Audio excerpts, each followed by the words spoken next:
Hello dear, स्वागत करता हूँ आप सभी को। हमारे जितने भी डियर सेकेंड ईयर के स्टूडेंट हैं तो चाइल्ड हेल्थ नर्सिंग के एक न्यू वीडियो में स्वागत करते हैं। चाइल्ड हेल्थ नर्सिंग का यह सेकेंड वीडियो है, आपके सामने में देख सकते हैं। चैप्टर नंबर 1 है और चैप्टर नंबर 1 सभी सब्जेक्ट का जो है इंट्रोडक्शन का होता है। ओके, चलिए जो है हम यहाँ पे पढ़ेंगे आज।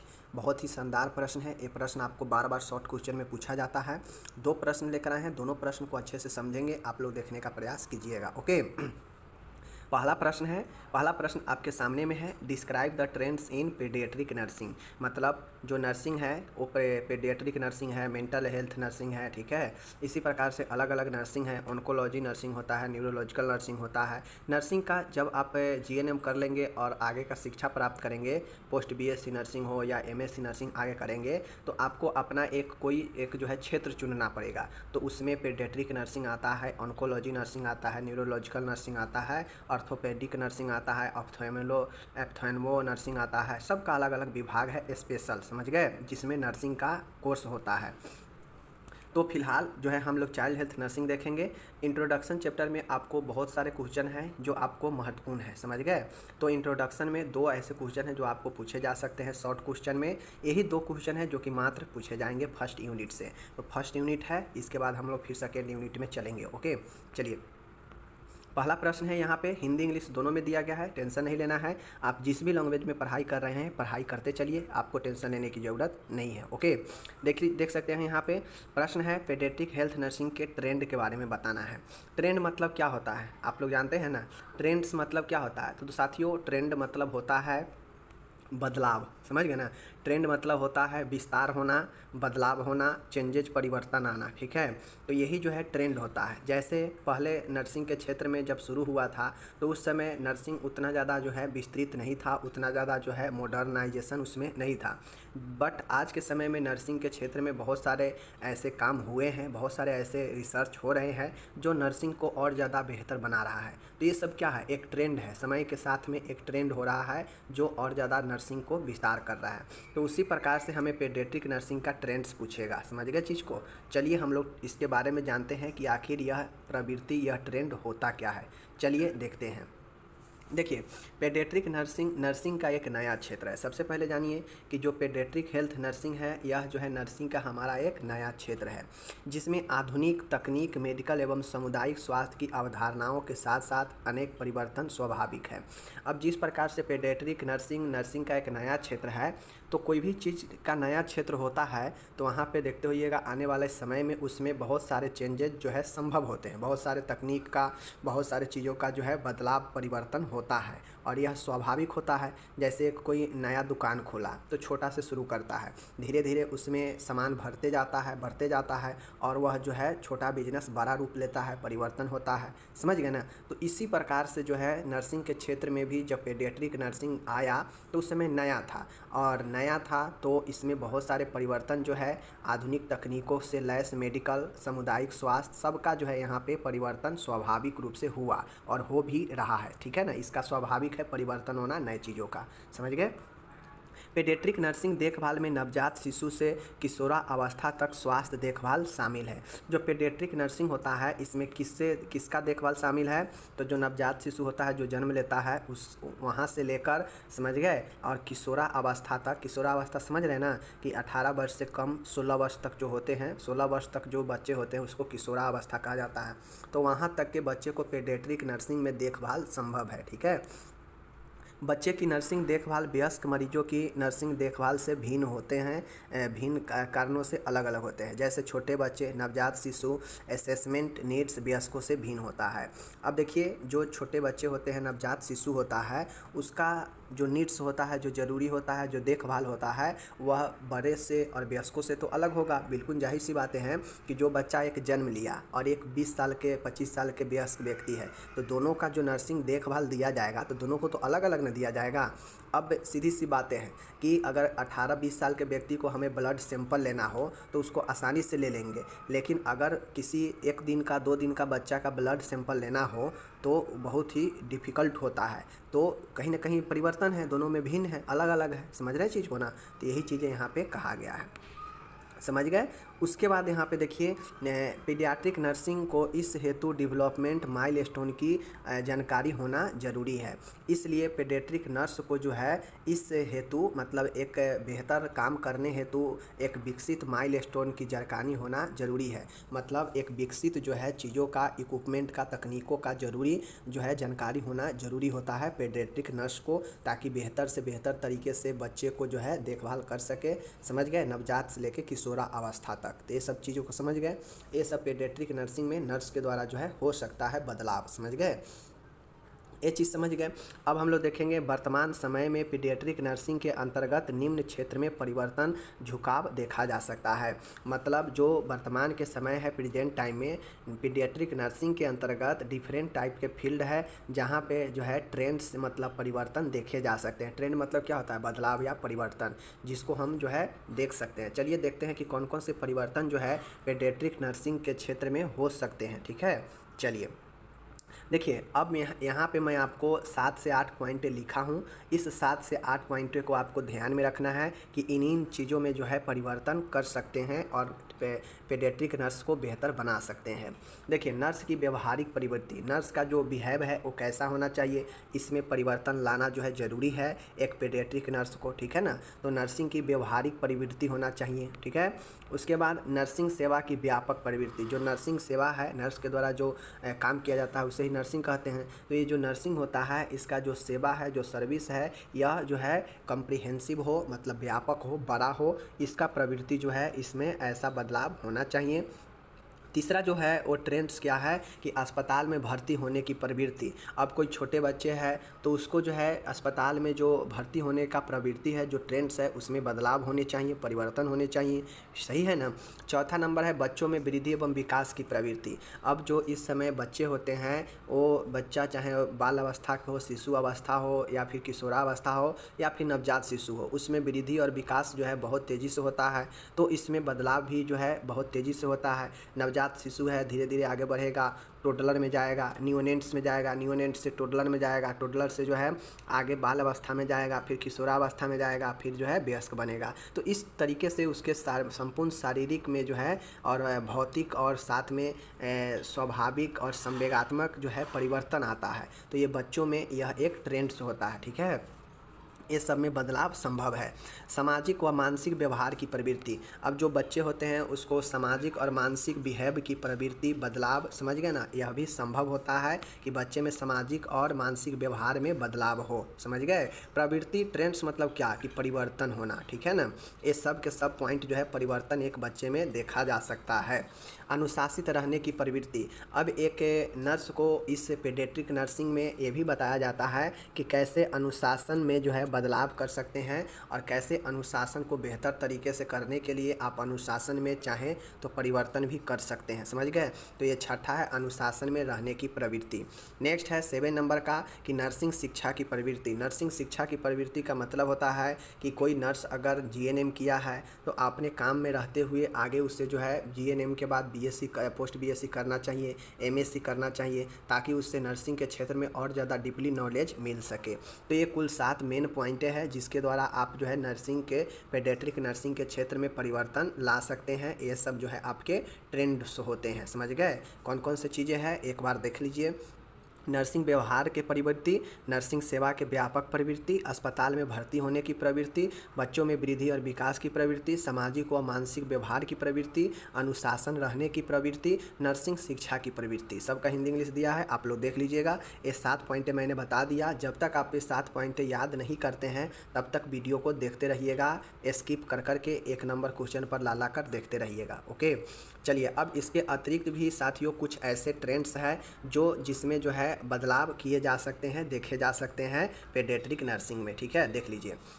परिवार के केंद्रित देखभाल। अब एक पीडियाट्रिक नर्स द्वारा जो है क्या बदलाव किया जा सकता है, यह ट्रेंड्स चलाया जा सकता है कि परिवार को एक सेंटर मानकर देखभाल किया जाए। ठीक है, उच्च तकनीकी युक्त देखभाल। और पेडियाट्रिक नर्सिंग में एक ट्रेंड्स ये भी हो सकता है कि समय समय पर जो है उच्च तकनीकी जो है युक्त देखभाल करना चाहिए। तथ्य आधारित प्रैक्टिस, जो भी प्रैक्टिस करे उसका एक फैक्ट हो, एक एविडेंस हो और उस पर आधारित प्रैक्टिस करे। प्राथमिक नर्सिंग देखभाल, प्राइमरी नर्सिंग, और जो भी हो वह फर्स्ट प्रायोरिटी जो है प्राथमिक नर्सिंग देखभाल को देना चाहिए। ओके, नेक्स्ट है केस मैनेजमेंट, मतलब केस स्टडी आना चाहिए, इसमें जो है बदलाव करते रहना चाहिए। तो इस प्रकार से यह सब जो है आपके ऊपर वाले 7 पॉइंट के अलावा है, ठीक है। नेक्स्ट यहाँ पे आप लोग देख लीजिए कि बच्चों के अनुसार वातावरण, आप बच्चों के अनुसार जो है वातावरण को बना सकते हैं।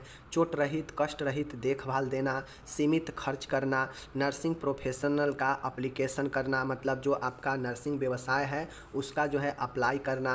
पीडियाट्रिक नर्सिंग में नैतिकता का समावेश, मतलब इथिकल प्रैक्टिस का जो है समावेश करना चाहिए, ठीक है। एंड लास्ट है आपका मानसिक स्वास्थ्य सेवाओं की अधिक ज़रूरत, और जो भी मानसिक स्वास्थ्य है उसके अधिक से अधिक जो है उसका सर्विस देना यहाँ पे ये ज़रूरी है, समझ गए। तो ऊपर वाला 7 पॉइंट बेहद महत्वपूर्ण है, ये 7 पॉइंट ज़रूर याद रखिएगा। और उसके बाद लिखिएगा कि कुछ अन्य जो है ट्रेंड्स है जो कि आपको यहाँ पे भी दिया गया है, ये सबको भी याद रखना है, ठीक है। जैसे परिवार को केंद्रित देखभाल, उच्च तकनीक युक्त देखभाल, तथ्य आधारित प्रैक्टिस, प्राथमिक नर्सिंग देखभाल होना चाहिए, केस प्रबंध होना चाहिए, बच्चों के अनुसार वातावरण बनाना चाहिए, चोट रहित और कष्ट रहित देखभाल दे, सीमित खर्च का जो है करे, नर्सिंग प्रोफेशन का एप्लीकेशन करे, पीडियाट्रिक नर्स में नैतिकता होना चाहिए, और मानसिक स्वास्थ्य सेवाओं के अधिक से अधिक ज़रूरत को पूरा करना चाहिए। तो ये जो है आपके ट्रेंड्स हो गया, समझ गए चीज़ को, प्रवृत्ति हो गया। नर्सिंग प्रेवेटिव पूछेगा 5 नंबर से ज़्यादा आपको कभी नहीं पूछेगा, तो 5 नंबर में इतना काफ़ी है जितना मैंने यहाँ तक बता दिया हूँ, ठीक है। बार बार मैं कहता हूँ कि मैं बता रहा हूँ, उसको प्रैक्टिस आपको करना है, नहीं प्रैक्टिस करेंगे दिमाग के ऊपर से चीज़ें निकल जाएगा। मैं तो ये गारंटी लेता हूँ कि मैं आपको समझाऊंगा, लेकिन आपको भी तो कर्तव्य बनता है कि मेहनत करें, वीडियो को पूरा कंप्लीट वॉच करें, जहाँ भी लगे डाउट हो रहा है, नहीं समझ में आ रहा है तो वीडियो को फिर से बैक करके फिर से वहाँ से शुरू करें जहाँ से डाउट हो रहा है। इस टाइप से पढ़ाई होता है, समझ गए।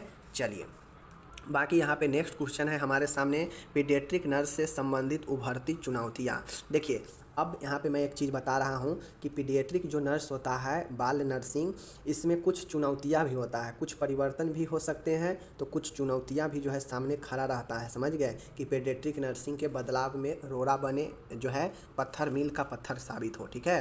तो चलिए कौन कौन से चुनौतियाँ हैं जो पीडियाट्रिक नर्सिंग के सामने आ सकता है, चलिए हम लोग देखते हैं। देख सकते हैं यहाँ पे पीडियाट्रिक नर्सिंग सेवाओं से संबंधित प्रमुख चैलेंज निम्न प्रकार है। साथियों, पीडियाट्रिक नर्सिंग सेवा देने में जो है पीडियाट्रिक नर्सिंग को बहुत सारे समस्या का सामना करना पड़ सकता है, चैलेंजेज आएंगे सामने। तो उसको कैसे जो है हम लोग क्या करेंगे, कौन कौन से चैलेंज आएंगे सामने, देख लीजिए। पहला चैलेंज ये आएगा कि जनसंख्या विस्फोट। अब हमारे देश में जनसंख्या विस्फोट हो रहा है, जनसंख्या के अनुपात में नर्स का नहीं होना, ठीक है, पीडियाट्रिक नर्स का नहीं होना, यह भी एक चैलेंज बनेगा। कब चैलेंज बनेगा, जब अचानक से जनसंख्या विस्फोट होने लगेगा, बहुत ज़्यादा जनसंख्या बढ़ेगा, बच्चे की संख्या अधिक होंगे हॉस्पिटल में और काम करने वाला का संख्या कम होंगे, तो कहीं ना कहीं यह क्या होगा, चैलेंजिंग हो जाएगा पीडियाट्रिक नर्सिंग के सेवा के लिए, समझ गए। उसी प्रकार से है दूसरा है गरीबी। गरीबी का मतलब होता है कि जितना ज़्यादा गरीबी रहेगा उतना ज़्यादा लोग जो है क्या होंगे कि अपने सरकारी क्षेत्रों पर ज़्यादा आश्रित रहेंगे, समझ गए। और जो है बहुत ज़्यादा गरीबी जो है व्यक्ति को स्वास्थ्य को गड़बड़ करता है, क्योंकि उसका खान पान रहन ये सब सही नहीं होता है, तो इस कंडीशन में उसका जो है स्वास्थ्य और ज़्यादा बिगड़ता है और वह व्यक्ति जो है अस्पताल के रास्ता देखता है। और अस्पताल में जो है गरीबी एक बहुत बड़ा भूमिका निभाता है, समझ गए। क्योंकि जो गरीब रहते हैं, देखते होइएगा, जो लोग अस्पताल में सरकारी में नहीं अच्छा हो पाता है तो प्राइवेट में जाते हैं। प्राइवेट में इतना ज़्यादा पैसा लगता है कि वह जो है एफोर्ड नहीं कर पाते हैं अपना, और जो है लास्ट तक वह क्या करते हैं, थाक हार कर छोड़ देते हैं, अपने स्वास्थ्य को जैसे तैसे जीते हैं। तो यह जो है गरीबी भी एक बहुत बड़ा कारण बनता है और आपके सामने चैलेंज के रूप में आएगा। ओके, एंड नेक्स्ट देखिएगा पर्यावरण, इन्वायरमेंट, ठीक है। पर्यावरण का मतलब होता है कि आपके सामने जो है पर्यावरण का चैलेंज आ सकता है कि एक बहुत ज़्यादा गर्मी, बहुत ज़्यादा ठंडी, बहुत ज़्यादा बरसात, बाढ़, इन सारे तमाम ऐसे पर्यावरण में आपको एज ए पीडियाट्रिक नर्स जो है काम करना पड़ेगा। तो ये चुनौतियाँ जो है एक पीडियाट्रिक नर्सिंग के सामने आता है, समझ गए। पर्यावरण से संबंधित चुनौती, गरीबी से संबंधित चुनौती, और साथ में आपका एक कौन सा चुनौती है, एक जनसंख्या विस्फोट का चुनौती है। तो ये तीनों चुनौती है, तीनों चुनौती में 2-2 4-4 लाइनें जितना समझ में आएगा लिख दीजिएगा तीनों के बारे में। एंड लास्ट में अब हम देखेंगे कि इसके अतिरिक्त, ये तो 3 मैं आपको मेन चीज़ें बता दिया कि ये 3 महत्वपूर्ण जो है आपके चैलेंजिंग है पेडियाट्रिक नर्सिंग के सामने। बट यहाँ पे इसके अतिरिक्त भी कुछ चीज़ें का चैलेंज हो सकता है, चुनौतियाँ हो सकता है पेडियाट्रिक नर्सिंग के सामने। तो चलिए कुछ अन्य जो है चुनौतियाँ हम लोग देख लेते हैं। जैसे कम संख्या में पेडियाट्रिक नर्स की उपलब्धता। मैंने पहले ही बताया कि जनसंख्या बढ़ेगा तो पेशेंट का, बच्चा का, शिशु का अस्पताल में संख्या बढ़ेगा, जबकि जो काम करने वाला है उसका संख्या घटेगा, यानी पेडियाट्रिक नर्स का उपलब्धता कम होगा, जिससे जो स्टाफ है उस स्टाफ पर प्रेशर बढ़ेगा, यानी उसके सामने एक चुनौती जो है कम संख्या भी होगा। ठीक है। होम हेल्थ केयर की बढ़ती ज़रूरत, मतलब ये जो आपका चुनौती होगा कि सब लोग चाहेगा कि हमारे घर पर ही स्वास्थ्य का देखभाल हो, तो यह बढ़ती जो है ज़रूरत एक जो है चुनौती उत्पन्न कर सकता है। बदलती अर्थव्यवस्था का पेडियाट्रिक हेल्थ केयर पर प्रभाव। अब बदलती हुई अर्थव्यवस्था का मतलब है या तो बहुत लोग गरीब होगा, जनसंख्या बढ़ेगा तो बहुत लोग गरीब होगा, अब गरीब होगा तो वह अपने अनुसार जो है स्वास्थ्य में लाभ नहीं ले पाएगा, उसको उतना लाभ नहीं मिल पाएगा। या फिर जो बहुत ज़्यादा धनिक हो जाएगा तो वह स्वास्थ्य को जो है हेल्थ केयर को जो है अपने अनुसार ले चलेगा, क्योंकि जो पैसा जहाँ देता है उसका ज़्यादा काम होता है, ज़्यादा उसका देखभाल होता है। तो बदलती अर्थव्यवस्था भी पेडियाट्रिक हेल्थ केयर को प्रभावित करता है, ये बातें मानना पड़ेगा। जो धनिक है उसका काम आराम से हो जाता है, जो गरीब होता है उसको दिक्कत होता है, ये बातें मानना पड़ेगा। ठीक है। नेक्स्ट है पीडियाट्रिक नर्सिंग क्षेत्र में इथिकल इशू। बच्चों में क्रोनिक डिजीज केसेज की वृद्धि व देखभाल में निरंतरता की बढ़ती ज़रूरत। मतलब पीडियाट्रिक नर्सिंग क्षेत्र में इथिकल इशू का मतलब होता है कि पीडियाट्रिक क्षेत्र में जो नैतिकता है उसमें जो है कमी जो है पीडियाट्रिक नर्सिंग का जो है चुनौतियां आ जाएगा सामने में। जब कोई व्यक्ति अपने नियम कानून से भटकता है तो उसके सामने एक चुनौती खड़ा होता है ना, तो उसी प्रकार से पीडियाट्रिक नर्सिंग क्षेत्र में भी अगर वह अपने अगर उसके नैतिकता से संबंधित कोई परेशानी होगा तो उससे जो है सामने चुनौती आएगा। बच्चों में क्रोनिक डिजीज केसेज की वृद्धि व देखभाल में निरंतरता की बढ़ती ज़रूरत। अब बच्चे ये अलग लाइन में है यहाँ से। ठीक है। जो बच्चा है उसमें कोई क्रोनिक डिजीज है, क्रोनिक डिजीज का मतलब होता है कि लंबे अवधि से होने वाला रोग, और एक्यूट मतलब होता है अचानक से होने वाला रोग। तो बच्चे में ऐसा रोग जो क्रोनिक डिजीज है तो इसको देखभाल और इसके वृद्धि और देखभाल में निरंतर में बढ़ती ज़रूरत। मतलब ऐसे बालक जिसमें क्रोनिक रोग है और उससे बहुत ज़्यादा देखभाल और निरंतर देखभाल की ज़रूरत है, तो यह भी जो है एक चुनौती सामने आ सकता है। ओके। एंड नेक्स्ट यहाँ पे देखिएगा कि बीमार बच्चे के परिवार व उसके देखभाल से कम्युनिकेशन बनाए रखने की ज़रूरत। ठीक है। यह समस्या सिंगल पेरेंट व डिवोर्स्ड फैमिली में और बढ़ जाती है। देखिए होता यह है कि कभी कभी देखते होइएगा कि जब बच्चा हॉस्पिटल में भर्ती होता है तो बच्चे को जो पेरेंट्स होते हैं वह जो है एक आध होता है, तो अगर जो ज़रूरी के कामगार अगर पेरेंट्स हैं तो काम उनसे हो जाता है। लेकिन अगर कोई ऐसे फीमेल है साथ में या कोई ऐसे व्यक्ति है जो ज़्यादा पढ़ा लिखा नहीं है, तो फिर जो है पेडियाट्रिक नर्स के सामने चुनौती आ जाता है कि उससे कैसे कम्युनिकेशन किया जाए, उससे जो है एक बीमार बच्चे को देखभाल के लिए जो है कैसे उसके माता पिता से जो है संचार बनाया जाए, संपर्क स्थापित किया जाए, यह एक चुनौती आ जाता है। ठीक है। नेक्स्ट है कि पर्याप्त स्वास्थ्य शिक्षा व उचित फॉलोअप सर्विस प्रदान करना। अधिकांश स्वास्थ्य शिक्षा संबंधी मटेरियल वयस्कों को ध्यान में रखकर तैयार किया जाता है। अब देखिए एक आपके सामने चुनौती ये भी आ सकता है कि जो बच्चा होते हैं, बच्चा का अलग दवाई का डोज होता है, बच्चा के लिए सब चीज़ अलग होता है। लेकिन ज़्यादातर जो मेडिकल क्षेत्र में चीज़ें जो बनाया जाता है, प्रोड्यूस किया जाता है, वह एडल्ट को ध्यान में रख के बनाया जाता है। ठीक है। जैसे देखते होइएगा कि पीसीएम जो है बच्चा के लिए सिरप में आता है, सस्पेंशन में, और वयस्क के लिए गोली में आता है। उसी प्रकार से एल्बेंडाजोल के लिए जो है बच्चे के लिए सिरप आता है, सस्पेंशन आता है, और वयस्क के लिए टैबलेट आता है। तो इस प्रकार से ध्यान में रख के बनाया जाता है। बट सभी चीज़ों में ध्यान में रख के मटेरियल को बनाया जाए ऐसा संभव नहीं है, क्योंकि ज़्यादातर जो चीज़ें हैं वह वयस्क को ध्यान में रख के नॉर्मली बनाया जाता है। लेकिन जब बच्चे के वो चीज़ें ज़रूरी हो तो फिर जो है नर्सिंग के क्षेत्र में एक चैलेंजिंग आ जाएगा, एक चुनौती आ जाएगा सामने कि अब बच्चा को क्या दिया जाए। समझ गए। तो यही जो है आपको जो फॉलोअप है इसमें सर्विस प्रदान करने हेतु जो संबंधित मटेरियल है इसमें जो है वयस्कों को ध्यान में रखकर बनाया जाता है। लेकिन अगर बच्चों को फॉलोअप करना है तो इसमें यही जो है संबंधित चुनौती उभर आता है। ओके। चलिए अब हम यहाँ पे लास्ट पॉइंट यहाँ पे देखेंगे कि बढ़ती हेल्थ केयर कॉस्ट व परिवार द्वारा खर्च वहन न कर पाना। अब सामने हमारा चुनौती एक और आ जाता है कि हमारे सामने जो भी स्वास्थ्य के देखभाल है उसके कीमतों में निरंतर वृद्धि हो रहा है और परिवार द्वारा जो खर्च है उसको जो है वहन नहीं किया जा रहा है। तो यह जो है एक पीडियाट्रिक नर्सिंग में बच्चे के लिए एक चुनौती आ जाता है, समझ गए। और लास्ट है बच्चों द्वारा स्वयं उपचार हेतु कंसेंट न होना व माता पिता अन्य परिवारजन पर निर्भर होना। अब जो बच्चे होते हैं वह खुद को जो है इलाज करने में जो है मदद ना कर पाना और ज़्यादातर माता पिता पर जो है निर्भर रहना, यह एक पीडियाट्रिक नर्सिंग का चुनौती होता है। उस कंडीशन में सभी चीज़ें माता पिता को ही करना पड़ता है। जब कोई बच्चा जो है सहायता नहीं कर पाता है अपने इलाज में, उसके इलाज में, तो सब चीज़ उसके माता पिता को ही करना पड़ता है, समझ गए। और इस कंडीशन में अगर कुछ भी बच्चा को देना हो या करना हो, देखभाल करना हो, तो माता पिता को सहारा लेना पड़ता है, जो कि माता पिता हमेशा से उसके सामने में नहीं हो सकते हैं। तो उस कंडीशन में दिक्कत होगा बच्चे को देख रेख करना। तो यह जो है एक क्या होता है, चुनौती आता है, समझ गए चीज़ को। तो इस प्रकार से आपका जो है यहाँ पे जो भी चीज़ें था मैंने बताया और आपका 2 प्रश्न फर्स्ट चैप्टर से समाप्त हो गया। प्रश्न आपका क्या था कि नर्सिंग के क्षेत्र में ट्रेंड्स क्या है बताइए। Nursing trends, paediatric trends in nursing paediatric and challenge in nursing paediatric. Okay, दोनों के बारे में बता दिए हम लोग। आप लोग अपना ख्याल रखिए। हिंदी इंग्लिश में सब में कंटेंट दिया है, आपको इसको पीडीएफ को 1-2 बार जरूर पढ़ना है ताकि चीज़ें समझ में आ जाए कि ट्रेंड्स का मतलब क्या होता है और चुनौती के मतलब क्या होता है। ट्रेंड्स के मतलब ये होता है कि नर्सिंग के क्षेत्र में, साथ में पीडियाट्रिक नर्सिंग के क्षेत्र में और क्या नए नए चीज़ों का जो है बदलाव संभव है, क्या चीज़ का बदलाव हो सकता है, नर्स क्या चीज़ के बदलाव कर सकती है। तो यह नर्सिंग ट्रेंड्स हो गया। उसी प्रकार से चुनौती के बात किया जाएगा तो नर्सिंग देखभाल में, पीडियाट्रिक नर्सिंग देखभाल में क्या क्या जो है सामने रोड़ा आ सकता है, क्या क्या चुनौतियां आ सकता है, उसी को जो है हमें चुनौती वाला में लिखना है। ओके, चलिए आपका समाप्त होता है यहाँ पे, पीडीएफ डिस्क्रिप्शन में मिल जाएगा। और इसके बाद जो है हम लोग, आज आपका चौथा सब्जेक्ट था जो कि यह आपका सेकेंड ईयर का चौथा लास्ट सब्जेक्ट होता है। और इस प्रकार से आपका चारों सब्जेक्ट का एक वीडियो करा चुके हैं। अब इस सप्ताह में 2 दिन बचता है, फ्राइडे और सैटरडे।